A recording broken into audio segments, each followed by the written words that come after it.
तो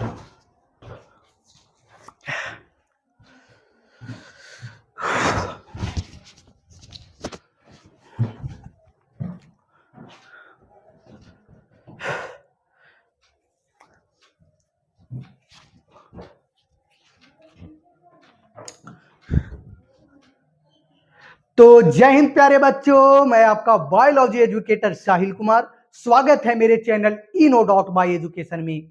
तो जैसे कि हम पिछले वीडियो में बाबू बीजाणु जनन के बारे में पढ़े थे। बीजाणु जनन क्या है, उसके बाद पुष्प के मादा भाग बोले तो जयांग या स्त्री केसर की संरचना को समझे थे। चलिए, तो आज के वीडियो में हम समझने वाले हैं ये बीजांड के बारे में। किसके बारे में जी? ये बीजांड के बारे में। उसके बाद हम समझेंगे बीजांड की संरचना के बारे में, स्ट्रक्चर ऑफ ओवल्स के बारे में। स्ट्रक्चर ऑफ किसके बारे में जी? ओवल्स के बारे में। चलिए, तो ज्यादा समय न लेते हुए हम वीडियो को आगे बढ़ाते हैं। आप लोग वीडियो में लास्ट तक बने रहिएगा। चलिए, अगर आपसे पूछ ले बाबू बीजांड क्या है, तो कल हम पुष्प के मादा भाग की चर्चा कर रहे थे। पुष्प के जो मादा भाग होता है बाबू, वो कितने भागों में बटे हुए थे? 3 भागों में ना। कौन कौन से? वर्तिकाग्र, वर्तिका और अंडाशय। अंडाशय में एक संरचना बनाए थे, याद है? अंडाशय के अंदर किसका निर्माण हो रहा था? बीजांड का निर्माण हो रहा था। उसी बीजांड के बारे में हम समझने वाले हैं। चलो बाबू, देखो ज्यादा समय नहीं लेंगे, समझिएगा। बिल्कुल आसान तरीका से, बिल्कुल इजी तरीका से हम समझाएंगे। चलिए बाबू, अगर आपसे पूछ दे कि बीजांड क्या है, देखो बीजांड का एक और नाम है बाबू, जिसे हम लोग गुरु बीजाणु ध्वनि कहते हैं। भूलिएगा नहीं, ये बीजांड का एक और नाम है जिसके हम क्या कहते हैं जी? गुरु बीजाणु ध्वनि। अगर आपसे पूछ दे कि बीजांड क्या है, बोले तो गुरु बीजाणु ध्वनि क्या है। चलिए बाबू, कल के वीडियो में बताए थे कि पुष्प के जो मादा भाग होते हैं, जयांग होते हैं, वो कुल 3 भागों में बटा होता है। पहला वर्तिकाग्र, दूसरा वर्तिका और तीसरा अंडाशय। अंडाशय के भीतर, ध्यान से सुनना, ये अंडाशय के भीतर एक बीजांड वृंत से जुड़ी हुई, देखो एक पतली सी इधर पर डंठल पाई जाती है, उस डंठल को बीजांड वृंत कहते हैं। यानी कि अंडाशय के भीतर, यानी कि पुष्प के अंडाशय के भीतर ये बीजांड वृंत से जुड़ी हुई एक छोटी सी संरचना पाई जाती है। यही छोटी सी संरचना को ही हम लोग क्या कह देते हैं? बीजांड कहते हैं। कल बताए थे ना बाबू बीजांड के बारे में हल्का फुल्का। चलिए, तो उसी का हम डिफिनेशन आज पढ़ने वाले हैं। यानी कि कह सकते हैं, अगर आपसे पूछ दे बीजांड क्या है, गुरु बीजाणु ध्वनि क्या है, तो कहेंगे बाबू कि पुष्प के अंडाशय के भीतर एक बीजांड वृंत से जुड़ी हुई, तो कोई डंठल होती है, बीजांड वृंत कहलाता है। तो पुष्प के अंडाशय के भीतर ये बीजांड वृंत से जुड़ी हुई एक छोटी सी संरचना पाई जाती है, और उस संरचना को ही हम लोग क्या कहते हैं? बीजांड कहते हैं। ये बीजांड निषेचित होकर के, बीजांड आगे जाकर के निषेचित हो जाते हैं, और निषेचित होकर के बाबू बीज का निर्माण करता है, सीड का निर्माण करता है।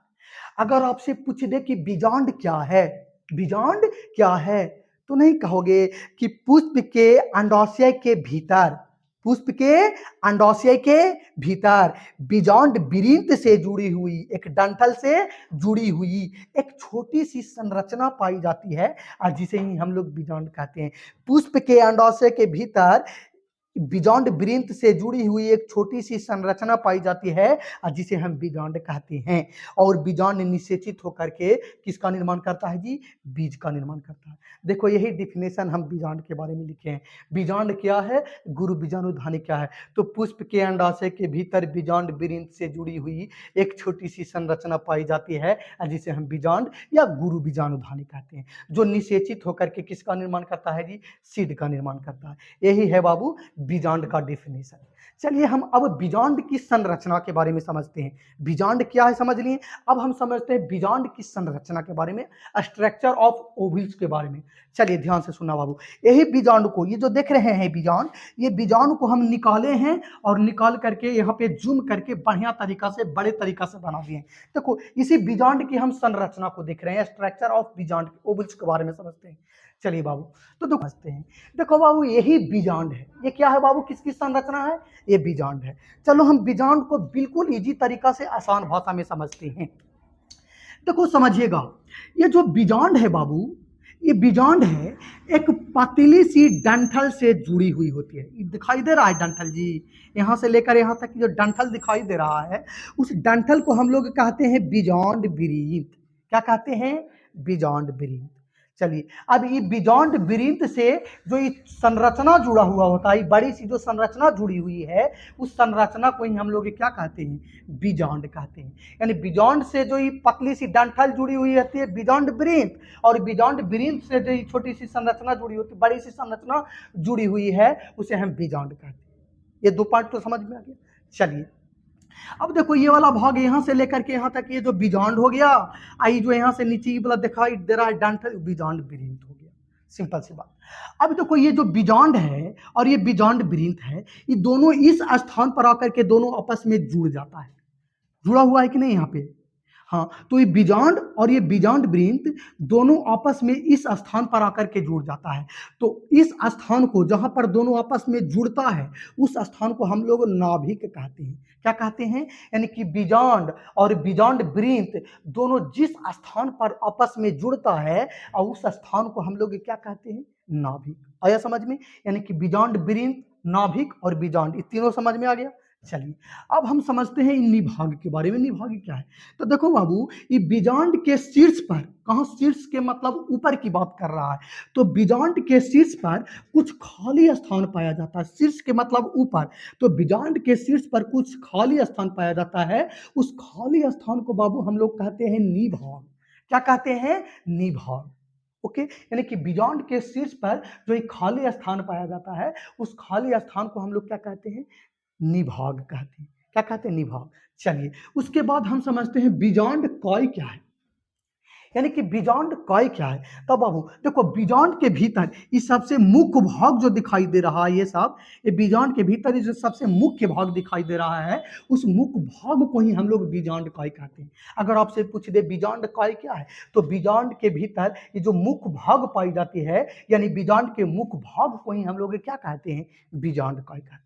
अब देखो समझना, ये बियॉन्ड कॉय करता क्या है, उसको याद रखिएगा बाबू। ये बियॉन्ड कॉय क्या करता है? तो विकासशील भ्रूण को पोषण प्रदान करने का कार्य करता है। ये बियॉन्ड कॉय क्या करता है?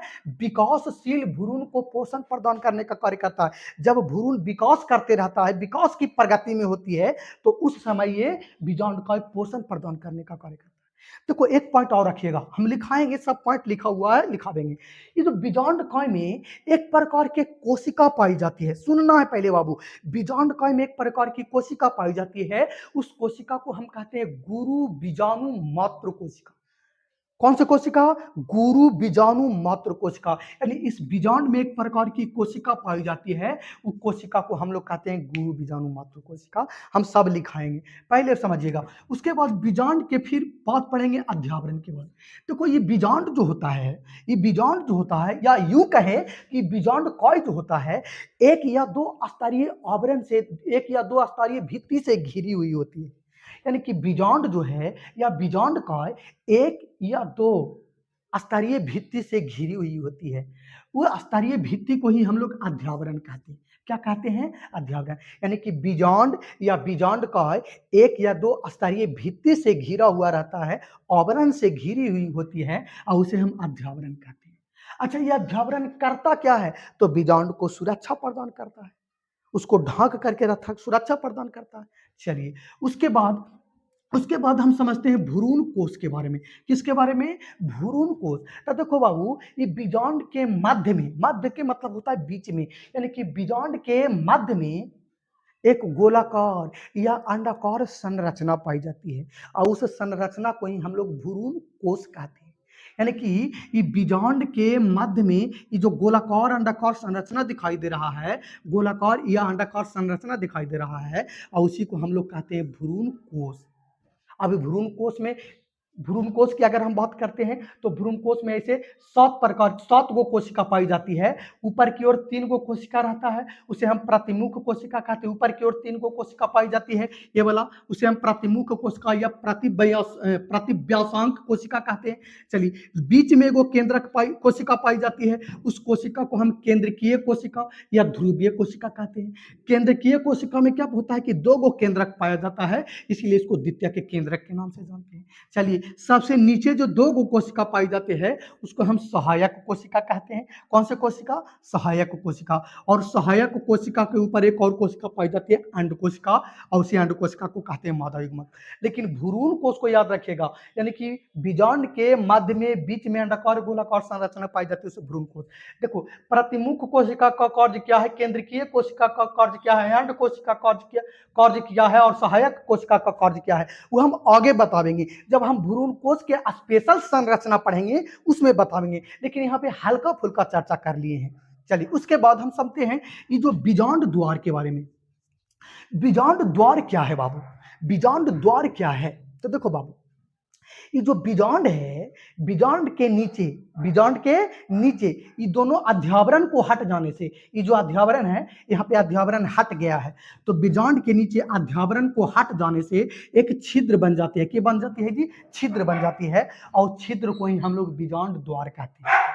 क्या कहते हैं? बीजांड द्वार। यानी कि बीजांड के नीचे अध्यावरण को हट जाने से, दोनों तरफ से हट जाता है बीजांड, तो वो छिद्र बन जाती है, और छिद्र को ही हम लोग क्या कहते हैं? बीजांड द्वार। इसी बीजांड द्वार के सहायता से यह पराग नलिका जो होता है अंदर की ओर प्रवेश करता है। ऐसे पराग नलिका निकलती है, परागकण से ऐसी के अंदर प्रवेश करता है। चलिए समझिएगा। तो आप लोग ये बीजांड की संरचना को आप लोग समझ गए होंगे। अब बारी बारी से सब पॉइंट को हम नीचे लिख भी देंगे। इस संरचना को बनाने के बाद नीचे पॉइंट्स बना करके कुछ भाग भी लिख देना है, जो सब पढ़ाए हैं, जो समझाए हैं उसको लिख देना है। सबसे पहले पॉइंट्स में लिखना क्या है कि बीजांड जो होता है बाबू, ये पुष्प का मादा भाग होता है। बीजांड का कौन से भाग होगा?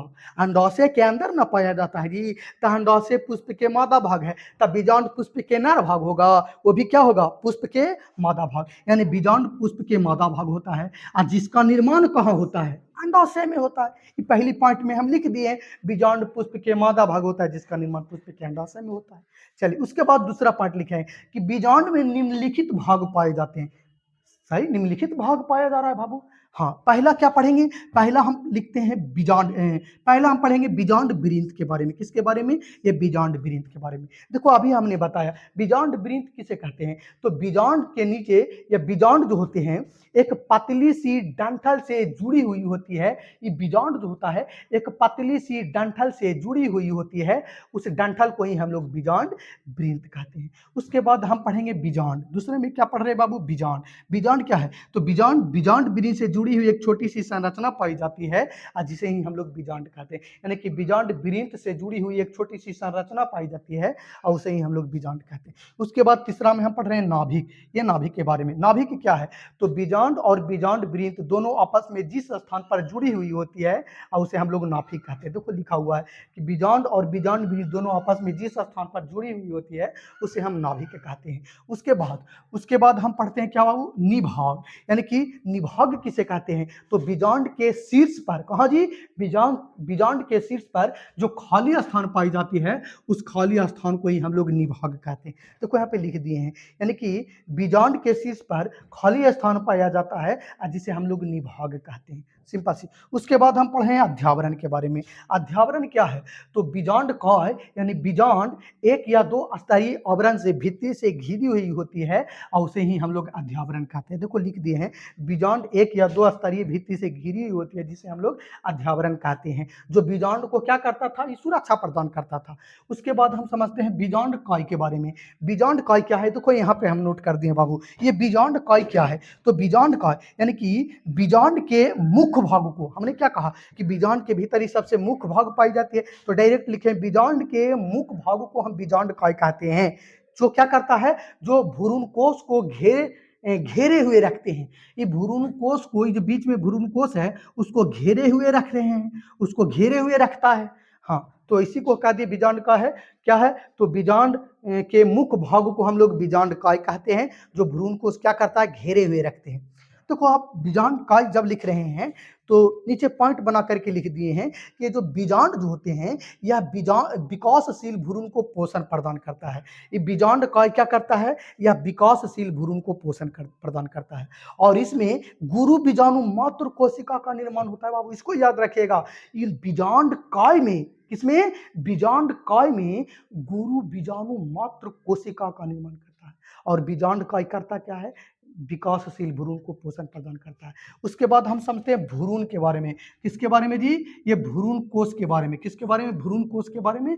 और इसके बाद लिखाते हैं बीजांड द्वार। तब तक इसको आप नोट करिए, जगह नहीं था, इसको आप नोट करिए। उसके बाद ये भ्रूण कोष और बीजांड द्वार के हम डिफिनेशन को लिखते हैं। तो चलिए बाबू, अब हम समझते हैं भ्रूण कोष के बारे में, इम्ब्रियो सेक के बारे में। चलिए, अगर आपसे पूछ ले भ्रूण कोष क्या है, इम्ब्रियो सेक क्या है, तो कह सकते हैं बाबू, ये बीजांड के मध्य में यानी बीच में, बीजांड के मध्य में यानी बीच में एक गोलाकार या अंडाकार संरचना पाई जाती है, और जिसे ही हम लोग भ्रूण कोष कहते हैं। क्या कहते हैं जी? भ्रूण कोष कहते हैं। देखो यहाँ पे डिफिनेशन लिख दी है, यानी कि बीजांड के मध्य में एक गोलाकार या अंडाकार संरचना पाई जाती है, उसे हम भ्रूण कोष कहते हैं। भ्रूण कोष को और डिटेल में हम पढ़ावेंगे जब हम भ्रूण कोष की संरचना को पढ़ावेंगे तब, लेकिन अभी थोड़ा फिलहाल के लिए इतना ही याद रखिएगा। उसके बाद हम समझते हैं बीजांड द्वार के बारे में, यानी कि माइक्रोफाइल के बारे में। चलिए, बीजांड द्वार क्या है? तो देखो बाबू, ये बीजांड के नीचे ये दोनों अध्यावरण को हट जाने से, ये दोनों पट्टी जो है अध्यावरण को हट जाता है, अध्यावरण हट जाती है, तो अध्यावरण को हट जाने से एक छोटी सी छिद्र बन जाती है, और इस छिद्र को ही हम लोग बीजांड द्वार कहते हैं। तो कोई यहाँ पे लिख दिए हैं बीजांड द्वार क्या है, तो बीजांड के नीचे अध्यावरण को हट जाने से एक छोटी सी छिद्र बन जाती है, जिसे हम बीजांड द्वार कहते हैं। इसी बीजांड द्वार के सहायता से पराग नलिका जो है बीजांड एवं भ्रूण कोष में प्रवेश करती है। इसी छिद्र के सहायता से, इसी द्वार के सहायता से ये पराग कण से जो पराग नलिका निकलती है, वो पराग नलिका इसी छिद्र के माध्यम से बीजांड के अंदर प्रवेश कर जाता है, और बीजांड में प्रवेश करने के बाद भ्रूण कोष में प्रवेश कर जाता है। तो इसको याद रखिएगा, बीजांड क्या है, बीजांड की संरचना को आप लोग समझ गए। तो अगला पॉइंट पढ़ेंगे कि भ्रूण कोष जो देख रहे हैं, वो भ्रूण कोष को और डिटेल से समझेंगे, इसकी संरचना को समझेंगे। तो चलिए आप लोग इसको नोट करिए बाबू।